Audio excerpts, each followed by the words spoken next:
अरे ये गुजारा पाके किया के बोलिया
मचा रखी है तुम इतना क्यों जिद बताती है? मैं नहीं झाड़ू करूंगी, मैं नहीं झाड़ू लगाऊंगी, मैं नहीं गोबर उठाऊंगी, मैं नहीं खड़ा बनाऊंगी, मैं नहीं कपड़ा खींचूंगी।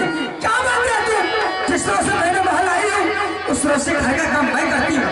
गोबर करते, चूल्हा चौका, भीड़ बर्तन, खाना पीना बनाना, पानी भरना वो मैं करती हूँ। 8 तारीख से तुम करेगी, अगर नहीं करेगी तो सीधी निकल। कुछ नहीं तू करती है, सब काम सारी काम मेरी बारी करती है, तुम क्या करती है? जिस रोज से तुम आई है अपना हाथ से पानी भरने तुम पीती है, नहीं देती है? मैं देती हूँ, तू नहीं देती है। पानी नौड़ी बाड़ी पानी देती है, पानी तुम्हें भी नौड़ी बाड़ी देती है, खाना खिलाती है। एक बैठोगी देखे कहता नहीं लग रही क्या ध्यान देखते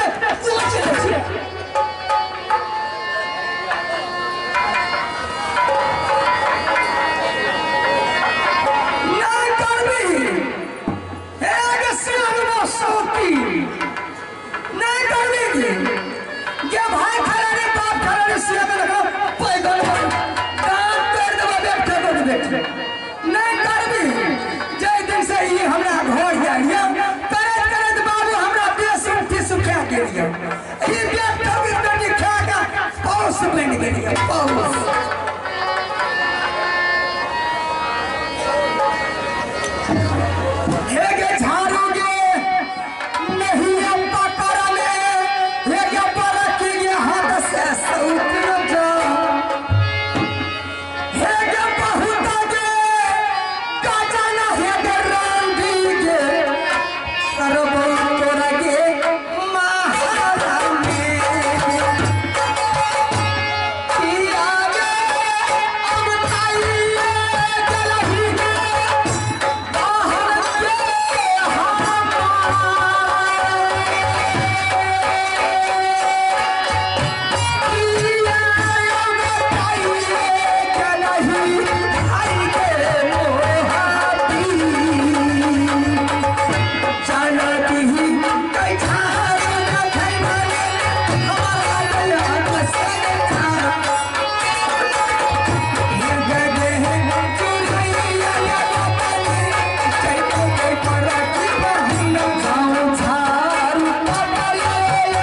मेरी बहन, ये छोटी मोटी बात के लिए तुमने आज रानी फूला से झगड़ा करना चालू कर दिए हो। तुम्हें झगड़ा के बारे में बहन मालूम नहीं है। जितना हम करिए उतना तो हो करिए, हमें सब कुछ जाने। आज ये छोटी मोटी बात के लिए मुझसे तुमने झगड़ा करना चालू कर दिया है। ये झगड़ा यहीं तक खत्म नहीं होगा, आगे भी बढ़ जाएगा। घर का झगड़ा इस तरह मत फैलाओ। अगर घर में एक आदमी कोई मूर्ख निकल गया, ना समझ निकल गया, तो उसे समझा बुझा करके घर में रख लेना चाहिए। यहाँ तो ऐसी कोई बात नहीं है। एक छोटी मोटी काम के लिए तुमने आज मुझसे झगड़ा करना चालू कर दिया है। दोनों गोतनी में झगड़ा हो जाएगा। मैं भी जाकर के अपने पति को बोलूंगी, तू भी जाकर के अपने पति को बोलूंगी। दोनों भैयारी में कल झगड़ा हो जाएगा, परसों बेटा में झगड़ा हो जाएगा, घर फूट करके बर्बाद हो जाएगा। दुनिया मजा लूटते रह जाएगी, या तुम्हें क्या फायदा मिलेगा? एक राजा दरबार के मालिक से वो दोनों है अलग दरबार के बारे सोचते, दोनों गरीब के महल के बारे सोचते। ये छोटी मोटी बात के लिए इतनी बड़ी लंबा चौड़ा बातें मत कर। जो मैं कहती हूँ मेरी बात रख, अगर मेरी बात नहीं रखेगी सीधी मेरी महल खाली कर। महिलाओं का झगड़ा का तुम्हें अंदाजा नहीं है बहन। संसार में जब भी झगड़ा होते हैं तो सिर्फ महिलाएं के कारण होती है। ये बात तुम्हें मालूम नहीं है। ये इतिहास ग्रंथों का पन्ना को उठा कर देख मेरी बात। बड़े बड़े सेना, बड़े योद्धा मारे गए हैं सिर्फ महिला के कारण। ये औरत घर में अगर झगड़ा लगाती है, दोनों भैयारी में अगर खून का धार पाता है तो सिर्फ महिला ही होती है मेरी बात। इतिहास का पन्ना को उल्टा करके देख, रामायण हो या गीता हो या महापुराण कोई भी हो, मैया सीता के चलते देख तो सोना का लंका जल करके राख हो गया, कोई न देखने वाला मिला। माता द्रौपदी के चलते कितना वीर सेना मारे गए कुरुक्षेत्र में। मैया द्रौपदी के चलते कितना वीर सेना मारे गए। आजकल जब झगड़ा होती है सिर्फ मैं के कारण होती है। क्यों मुझसे झगड़ा करना चाहती है? मैं जो कहती हूँ घर चलाने की क्षमता है तुम्हें, मैं मानती हूँ कि तुम घर चला रही हो। मेरे स्वामीनाथ जंगल का शहीर है, घर के बारे में उसे कुछ भी मालूम नहीं।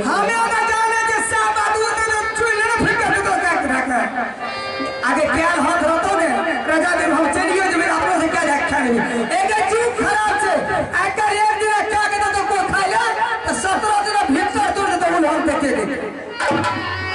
आज तुम घर में लड़ाई करेगी, घर फूट करके बर्बाद हो जाएगा, दुनिया में दुश्मन मजा लूटते रह जाएगा।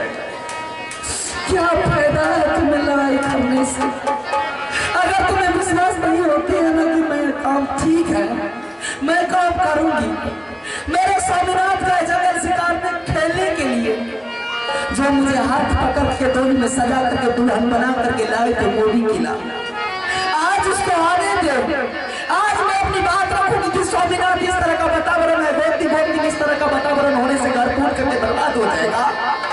इससे बेहतर है कि मुझे घर में काम करने दीजिए, घर सुखी संपन्न से रहेंगे। अगर स्वामीनाथ मुझे ऑर्डर दे दिए पल भी तुम्हारे सामने नहीं, तुम्हारे सामने मैं घर का जो भी काम है सब काम करूंगा। स्वामीनाथ आएगी तुम फरिया लेना है, लेकिन जो मेरी मैं कहती हूँ मेरी बात रख।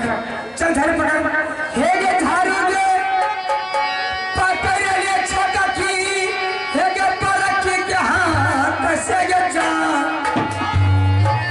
हे गे ये तमंजा चुराइए गे गोतिनी आगे जैतो गे पलकी बाहिरिया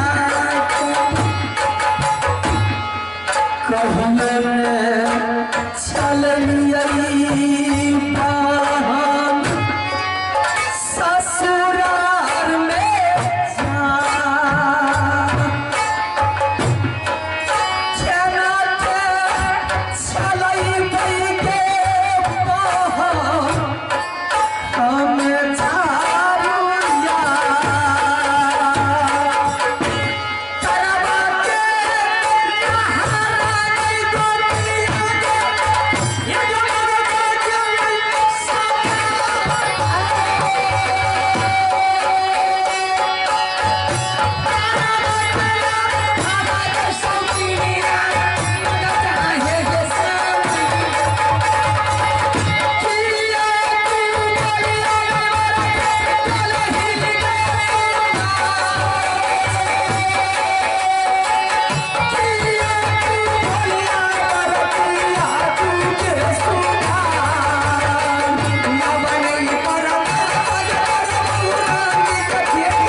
रानी फूला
दिल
बचा दिया और उसे घर से निकाल चुकी हूँ।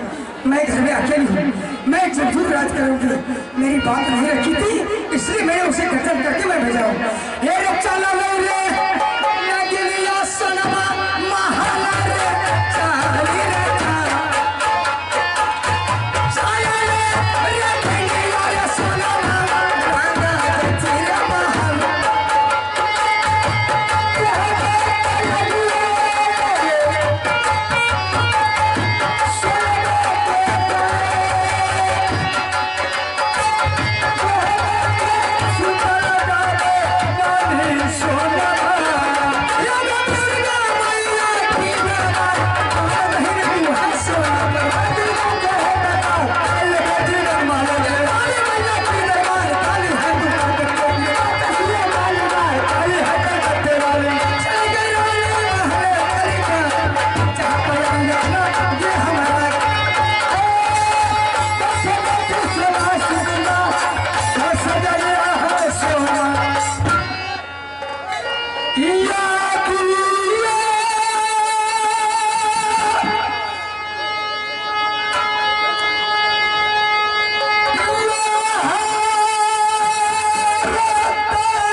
था कि चाचा के मुंह से आग और पानी की तरह शराब निकले।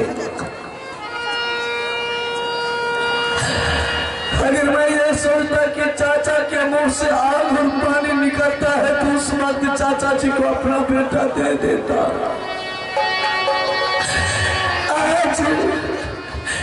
आज सबका पिता अपने अपने बेटा से स्कूल में मुलाकात करने के लिए जाता होगा। मेरा भी बेटा मेरा बतिया आता होगा कि कब मेरे पिताजी हमसे मुलाकात करने के लिए आएगा।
झूमी